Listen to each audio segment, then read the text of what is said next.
The moment my son Mark started bringing me my mail already sorted, a flicker of something cold, something I couldn't quite name, settled in the pit of my stomach. As a retired school librarian from Dallas, I was a creature of habit. My days revolved around the gentle, predictable rhythms of my quiet life. A cup of tea in my worn armchair, the morning crossword, and the simple, satisfying ritual of sorting through my own mail. It was a tangible connection to the outside world, a small piece of autonomy I cherished. But recently, Mark's visits had become an unsettling disruption to this routine. He'd arrive at my modest home, a whirlwind of manufactured cheer, his expensive business suit a stark contrast to my comfortable, unpretentious surroundings. He would scoop up the mail from the mat with an almost unnatural swiftness, his smile a little too wide, his voice a little too bright. "Just trying to make things easier, Mom," he'd say with an air of practiced benevolence. His hand would be firm on my arm as he ushered me away from the front door, his laughter a little too loud, as if to drown out my quiet protest. This new, solicitous behavior began just after my annual physical, after the doctor ordered a biopsy on a small, suspicious growth. I had put it out of my mind as a minor inconvenience, a small detail in the larger tapestry of getting older. But as the weeks turned into a month and the test results failed to arrive, a quiet dread began to bloom in my heart. The unease wasn't about the test. It was about the growing, unsettling distance I felt from my own son. His actions felt less like care and more like control, a silent, psychological severing of my connection to the world, piece by piece. Before we continue, be sure to subscribe to the channel and press that bell icon so you don't miss our next true stories, and let us know where you're watching from in the comments. Your support helps us share these messages with more people who need hope. My name is Alina Dolce, and at 78 years old, I've spent my life surrounded by the wisdom of books and the enduring love of my only son, Mark. After my husband, Thomas, passed away a decade ago, Mark became my world. The ache of that loss had slowly been filled by my pride in him, a pride that bordered on worship. He was a brilliant, driven man, a prodigy in the booming Dallas tech world. I remembered him as a boy, building complex Lego cities and coding simple games on an old computer. It felt like a natural progression when he founded his own software startup, Nexus Innovations, right out of college. He was all grand ambitions and boundless energy, and I had been his greatest cheerleader. My husband and I had lived a life of diligent frugality, a deliberate choice to ensure our son would have a secure future. We were not extravagant people. Thomas's pension and my librarian salary, combined with a series of shrewd, patient investments, had slowly but surely blossomed into a small fortune, a little over $1 million. This nest egg was my final, tangible gift to my son, a promise of a life free from financial worry. It was my legacy, the silent culmination of a life dedicated to him. Mark, however, had always seen money as a tool for leverage, a means to an end. While his company had a promising start, his unchecked ambition quickly outpaced his business acumen. He had secured a massive loan for a high-risk expansion, believing his vision was infallible. What I didn't know was that his gamble had failed catastrophically. The product launch was a disaster, the investors pulled out, and the company imploded, leaving him with a mountain of debt that dwarfed his personal assets. He had kept this failure a tightly guarded secret, a shameful truth buried beneath the polished veneer of his success. His constant phone calls and visits, which I had so naively interpreted as a sign of his deep affection, were now filled with an undercurrent of desperation that I couldn't understand. I had chalked it up to the stress of his high-powered job, a detail that was easy to believe. He would ask about my health, my daily life, and my finances with a quiet, almost clinical intensity. He saw my life savings not as a gift from a loving mother, but as a lifeline, the only way out of the financial grave he had dug for himself. His terror of being exposed, of losing his reputation and his social standing, was a suffocating weight on his shoulders. The money was his escape, and he would do anything to protect his access to it. The mail, usually a source of mundane bills and catalogs, held the key to my fate. A sealed, official-looking envelope from the Dallas Cancer Center arrived one Tuesday. Mark, in a moment of brazen desperation, intercepted it. He had been checking my mail for weeks, his heart pounding with a mixture of hope and dread.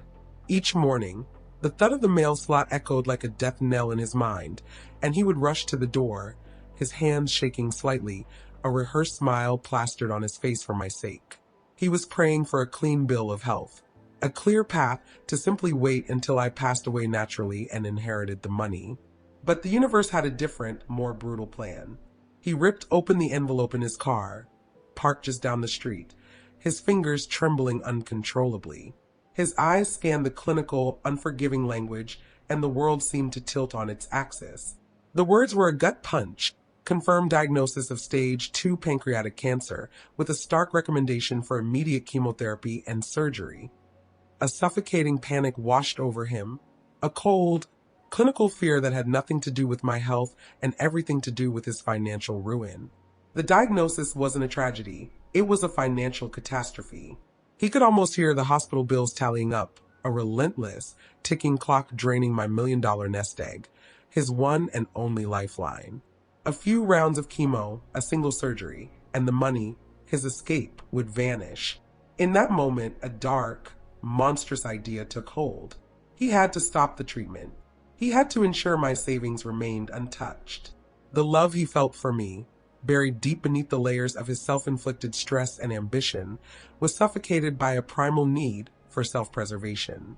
He drove home, the envelope clutched in his hand, his mind working with a terrifying clarity.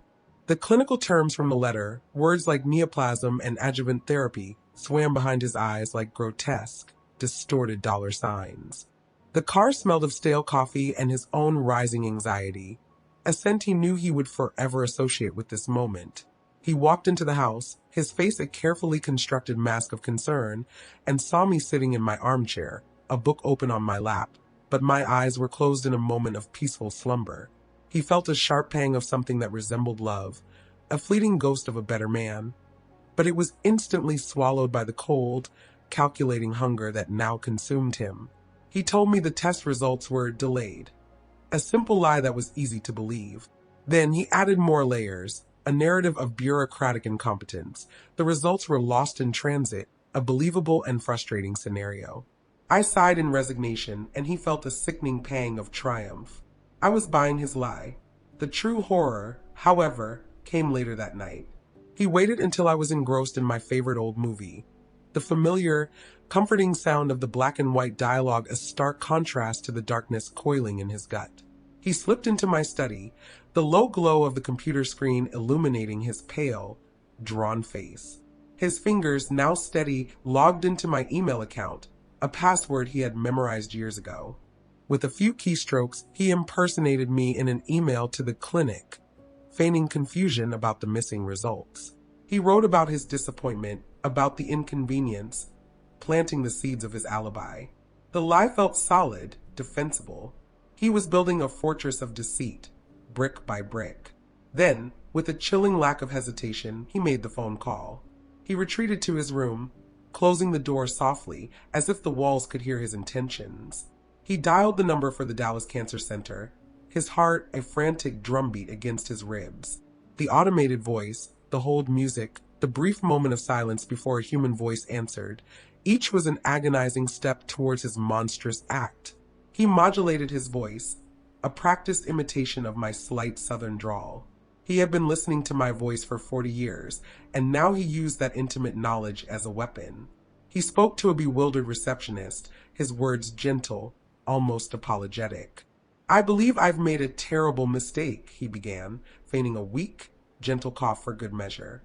He calmly, convincingly canceled my follow-up appointment, citing a sudden change of heart and a decision to pursue alternative, holistic treatments.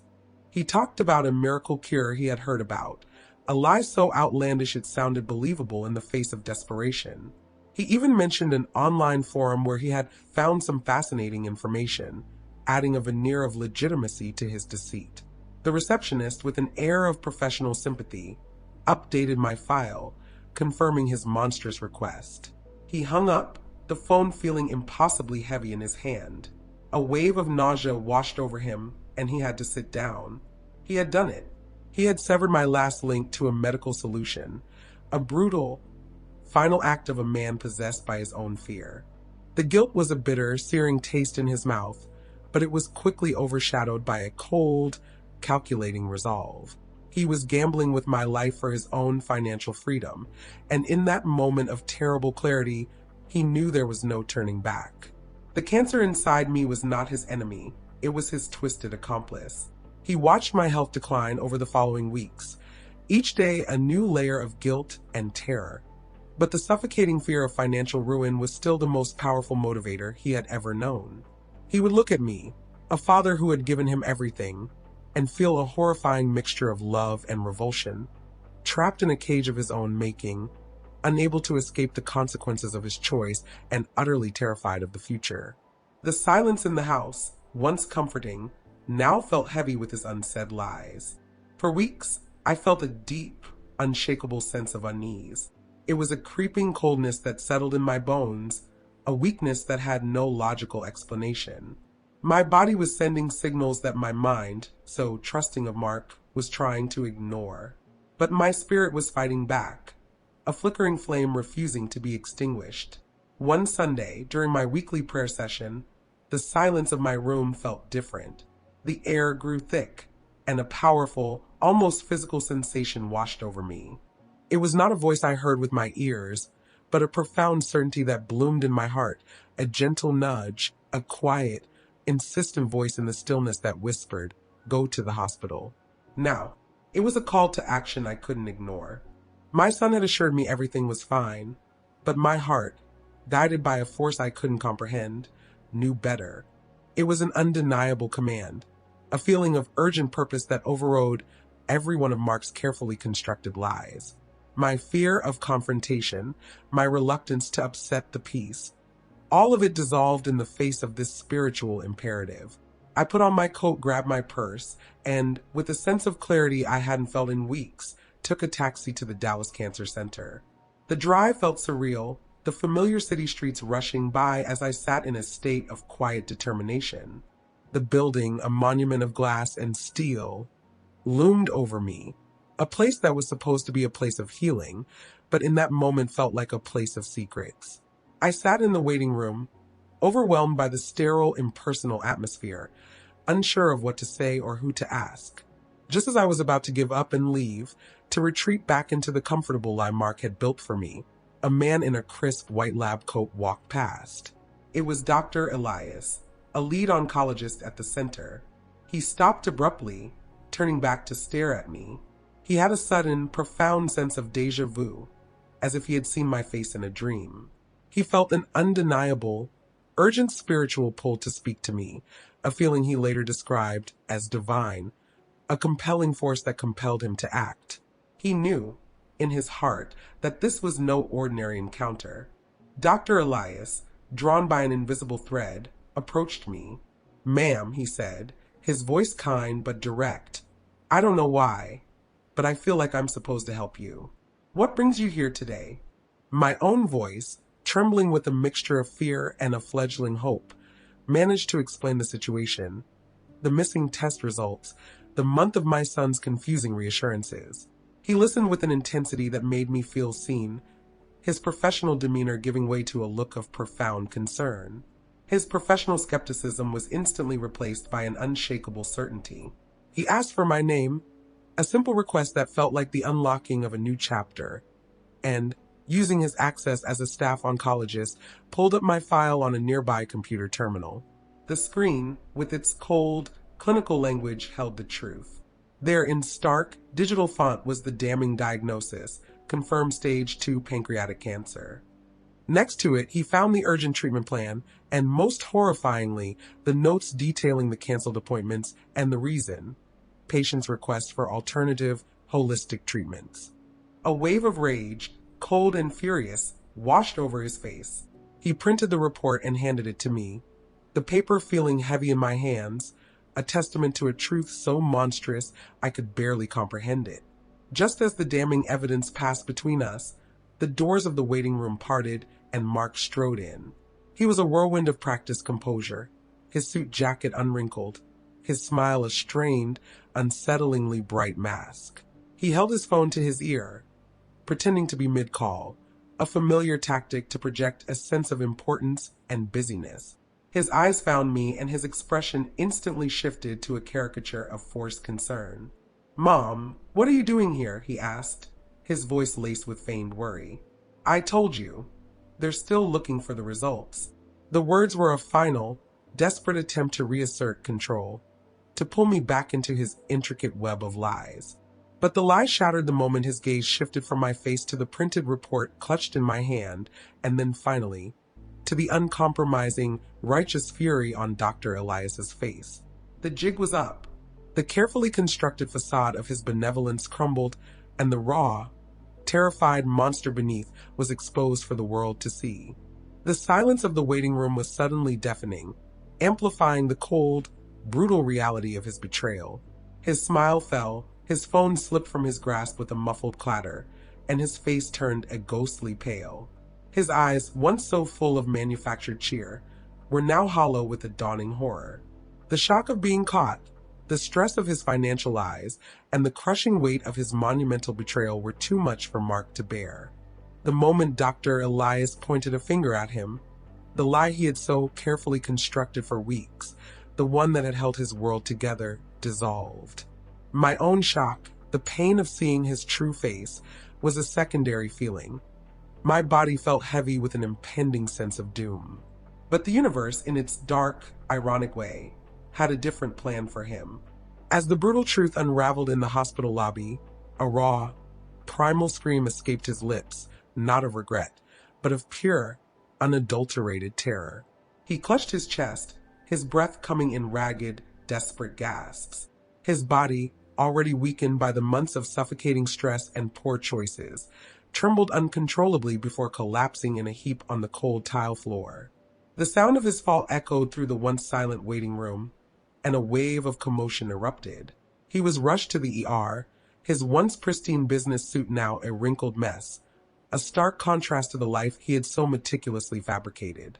The doctors, running a full battery of tests, discovered something horrifying and, in a way, cosmically just. The source of his erratic behavior, his constant need to lie and control, was not just his financial ruin. It was a physical manifestation of his internal corruption. He had a severe malignant growth. A deep-seated tumor had been growing inside him for months, a silent killer festering in his colon, a consequence of his unhealthy lifestyle and his self-inflicted stress. The final, brutal irony was revealed in the results. He, too, had stage 2 cancer, the exact same stage as my own. The very week I began my life-saving chemotherapy, he began his own agonizing journey of treatment. His body, the very thing he had been so busy ignoring in his pursuit of wealth, was now a prison, a physical manifestation of his moral and spiritual decay. He who had tried to hide my cancer now lay in a hospital bed with his own, a prisoner of his body and a testament to the price of greed. Today, I am in remission, a walking miracle, and a testament to the power of faith. My body is mending, and my spirit is renewed. Mark is still in the hospital, and I visit him every day. I sit by his bedside, not to gloat, but to hold his hand and pray for him. I had to forgive him, not for his sake, but for my own. My forgiveness was a choice, an act of faith that allowed me to heal. My story is a lesson, a testament to the fact that when human plans fail, divine intervention prevails. It's a powerful reminder that greed and betrayal have a price, but faith provides a path to healing and forgiveness, even in the darkest of times. If you have been betrayed by someone you trusted, remember that your story is not over. You have the power to turn your pain into a platform for hope and healing. Be a beacon of light in your own darkness. Your support helps us share these messages of hope and resilience with more people who are searching for their own beacon of light. Thank you, and may God bless you in your darkest moments and beyond.